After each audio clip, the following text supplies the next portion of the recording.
María, ¿cómo fue la historia, el proceso que se dio para que te lanzaras a la escritura de novelas? Pues realmente yo nunca había tenido la ambición de ser escritora. Siempre, como te decía, había sido una buena lectora, pero nunca había pensado en escribir. Pero llegó un momento de mi vida en el que tenía mi faceta profesional consolidada, mis hijos iban creciendo y me apetecía probar con algo distinto, y arranqué escribiendo una novela, El tiempo entre costuras, sin saber siquiera si iba a lograr publicarla. Sabía que la iba a terminar, era lo único que tenía clarísimo, porque tenía la firme determinación de hacerlo, pero no sabía nada más sobre qué iba a pasar después. Y bueno, tuve la inmensa suerte de que se publicó, y no solo se publicó, sino que casi de inmediato la aceptación de los lectores fue magnífica. Empezó a correrse una especie de bola de nieve, ¿no? Una telaraña gigantesca, y bueno, fueron sucediéndose las ediciones, las traducciones, saltó a América, saltó a otras lenguas, vino a la serie de televisión, en fin, y bueno, y a partir de ahí ya llegó un momento en el que tuve que dejar la docencia, no podía llevar las dos cosas a la vez. Pero bueno, es un cambio de vida, además una edad ya madura, cuando no te imaginas que puede haber estas Cuando llevaste ese libro, el primero, sí, a la editorial o al editor, el primero sí, que lo recibió, ¿qué te dijo?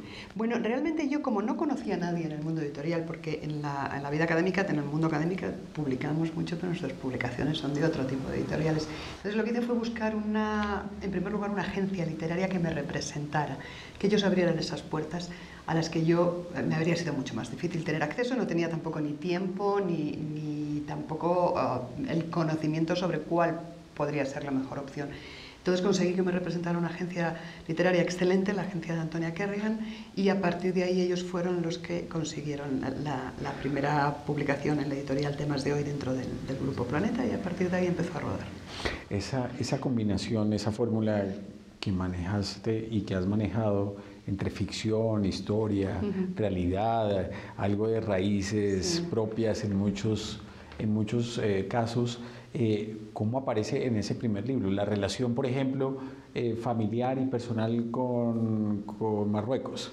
Bueno, ahí surge todo. Yo, cuando me planteé escribir una novela que todavía no tenía nombre, y todavía no tenía argumento, y todavía no tenía personajes, lo único que tuve claro era que yo quería retroceder, volver la mirada hacia aquel Marruecos de presencia española de la primera mitad del siglo XX, porque allí vivió mi familia durante más de 40 años. Mi madre nació allí, mi madre es la quinta hija, era la quinta hija de una familia que se formó ya en ese Marruecos, una familia de españoles que en aquellos años de protectorado español en África, en el norte de África, pues como tantísimos otros españoles, cruzó el charco en busca de oportunidades profesionales.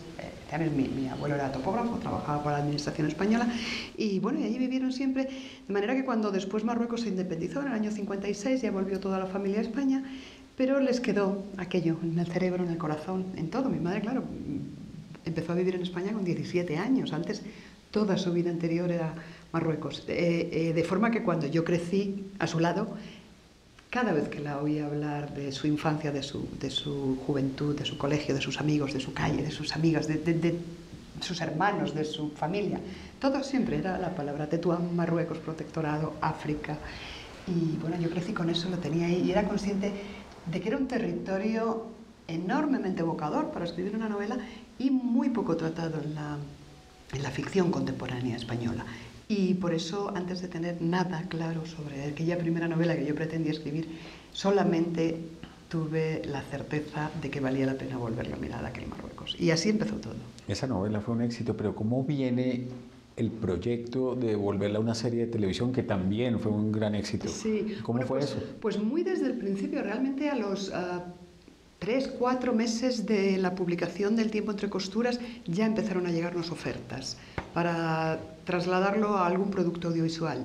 Hubo ofertas para película, para serie de televisión, hubo ofertas como muy espontáneas y muy naif, muy ilusionantes, pero no demasiado sólidas, y hubo grandes proyectos que venían muy bien respaldados, como este de Antena 3, que es finalmente quien se encargó de la serie. Y al final se optó por una serie larga de 11 capítulos, porque realmente la trama es muy larga, hay mucha miga, y yo me alegro, porque si hubiera sido una película habríamos tenido que cortar, y eso es como mutilar, no sé, sería una tristeza. ¿Cómo participaste en ese proyecto? Yo supervisé los guiones, y aconsejé lo que pude respecto a escenarios, un personaje, pero no más, porque realmente donde yo podía aportar algo constructivo eran los guiones, nada más. Yo velé porque la esencia de la novela estuviera dentro, porque no se tergiversara para nada el alma del libro, y realmente fue una relación muy cordial, fueron muy respetuosos conmigo, tremendamente tuvieron en consideración mis planteamientos, mis ideas, mis propuestas en todo momento, y yo creo que entre todos, con mucho trabajo y mucha negociación, pero conseguimos unos guiones excelentes, y a partir de ahí ya yo me desvinculé, ya llegaron los profesionales verdaderos y empezaron a trabajar. Después de esa experiencia, ¿reconoces algo de cinematográfico en la forma en que tú escribes? Pues fíjate que yo, en principio, claro, cuando escribí El tiempo entre costuras no tenía la menor idea ni siquiera si se publicaría, con lo cual jamás se me pasó por la cabeza que pudiera ser trasladado a otro lenguaje. Pero después es cierto que leyéndolo, pues por el ritmo narrativo, por la ambientación, por la atmósfera, sí que es una novela, y bueno, y las siguientes en cierta manera también, con un gran contenido, una gran carga, digamos, gráfica, ¿no? Visual, envolvente, y no les resultó demasiado difícil hacerlo, porque parece que ya algo de esa carga iba dentro. En el caso de La Templanza, María, aparece en otras ciudades. Sí. Aparecen ciudades de América Latina, sí, como México, sí, como La Habana. ¿Qué encuentras de interesante en América Latina al incorporarla a tu literatura? ¿Qué te aporta? Bueno, me aporta muchísimo porque América Latina es fascinante, de norte a sur, de este a oeste, la mires por donde la mires. En realidad aquí me lo pedía la historia, la propia historia. Yo quería escribir una novela sobre, o que tuviera, igual que me pasó con Marruecos, con El tiempo entre costuras, con ese escenario, yo aquí quería volver al escenario del mundo del vino, en Jerez, en el sur de España, en la provincia de Cádiz. Al mundo del vino en el siglo XIX, que es cuando se crean aquellas legendarias bodegas, cuando empiezan los grandes clanes bodegueros. Ya el comercio del vino con Inglaterra es muy fluido desde la Edad Media, pero en el siglo XIX hay un gran empuje, nace otro concepto de bodeguero, el comercio se intensifica cada vez más. Y a mí me apetecía mucho volver a aquel mundo. Y fue buscando, una vez que ya tenía el contexto, la cápsula en la que yo quería introducir la novela, fue investigando sobre quiénes fueron aquellos bodegueros grandes del XIX, cuando supe que algunos de ellos fueron hombres que habían emigrado a América y después habían retornado a España, que era la figura que en España es todavía muy épica y muy legendaria, de los indianos. Se llamaban los indianos a estos hombres, normalmente eran hombres, que normalmente eran de origen muy humilde también, emigraban a América, a distintos lugares de América, hacían fortuna y después volvían a España. Bueno, casi todos los que emigraban no volvían, pero los que volvían, esos eran los que se le conocían como indianos, con una estética muy particular, como muy ostentosos, queriendo hacer notar su riqueza. Volvían a su pueblo cargados, pues, con criados, con grandes baúles, dando dinero. Se construían unas grandes casas, les plantaban unas palmeras, a veces tenían un jardín exótico lleno de aves que nadie conocía por allí. Y son unas figuras míticas en el imaginario español, los indianos. Entonces yo supe que algunas de aquellas bodegas de Jerez, pocas, pero alguna hubo, fueron fundadas con capitales, le llamaban capitales indianos, de estos hombres que volvían con su opulencia, ¿no?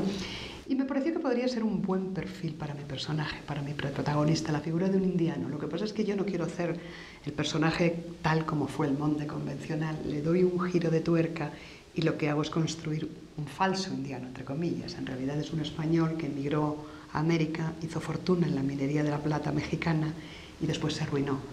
Y en su camino para reconstruirse de esa ruina pasa por La Habana primero, en una época... Yo sitúo la novela en el año 1856, de verdad, 1861, estoy con el protectorado de Marruecos todavía, en un momento en el que México ya es una nación independiente, pero Cuba todavía es como el último eslabón que le queda al ya decrépito imperio español. Es una tierra de muchas oportunidades, con el azúcar, con las vegas de tabaco, con los cafetales, y allí acudía mucha gente de España y mucha gente del resto de las Américas en busca de fortuna. Y allí llega mi personaje, en realidad es ya un hombre con doble identidad, porque para los españoles ya es un indiano que vuelve, pero en México sigue siendo un cachupín español. Es un hombre de identidad un poco confusa, y llega a La Habana con intención de recuperar su fortuna, y por eso de ahí que tenga estos dos escenarios americanos, solo que no la recupera por una serie de carambolas, les caen en las manos unas propiedades en aquel Jerez bodeguero, una viña, una bodega y una casa palacio, y lo que hace es cruzar el Atlántico con su facha de indiano rico y triunfador, pero realmente a lo que va es absolutamente arruinado, y en vez de ir a invertir dinero en España, lo que va es con la intención de sacar dinero de España, de vender esas propiedades, conseguir ese dinero que necesita para volver a México y a su vida. Solo que una vez en México todo le va a cambiar. Una vez, perdón, en Jerez ya no va a volver a México porque todo se le va a trastocar. María, bueno, todo eso que nos cuentas implica, para armarse esa historia en la cual hay un balance, como nos decía, como hablábamos ahora de ficción, pero también de historia, mucho trabajo. Sí. ¿Cómo es ese trabajo de investigación, de documentación que hay detrás de un libro como este? Pues realmente es un trabajo apasionante la investigación. A mí la documentación me encanta. Me preguntaban antes en otra entrevista si tengo a alguien que haga la documentación, la investigación, la tarea de documentación por mí. Y digo que ni lo tengo ni se me ocurrirá jamás en la vida, porque es casi lo más apasionante de escribir un libro. Ir buscando debajo de las piedras, porque la documentación te ayuda muchas veces a ir diseñando tu mapa de rutas, ¿no?, que vas a seguir a lo largo del libro. Entonces yo busco información por todas partes. Utilizo recursos por mi vertiente académica quizá más ortodoxos, consulto archivos, consulto material documental más académico, consulto mucha prensa de la época y después leo de todo, leo novelas de entonces, biografías, libros de viajes, libros de cartas, utilizo mucho material gráfico siempre que puedo, planos, mapas, fotografías si las hay. En este caso, en esta época no había fotografía aún, pero sí que utilizo grabados de la época, imágenes que me recuerden cómo eran esas ciudades entonces, en fin, todo tipo de documentación. Hablo con gente, he hablado con herederos de los bodegueros de entonces, busco información por todas partes, voy casi como un vampiro, y luego todo eso lo que hago es, y en eso sí que soy muy cuidadosa, intento amasarlo y sintetizarlo y casi pulverizarlo, para después no introducir entre las páginas unas dosis demasiado férreas, demasiado duras y demasiado ásperas de información, ¿no? Luego ya lo desmigo y voy poniendo como sal y pimienta. ¿Y la inspiración? La inspiración a mí me viene trabajando nada más, no necesito buscar fuentes de inspiración.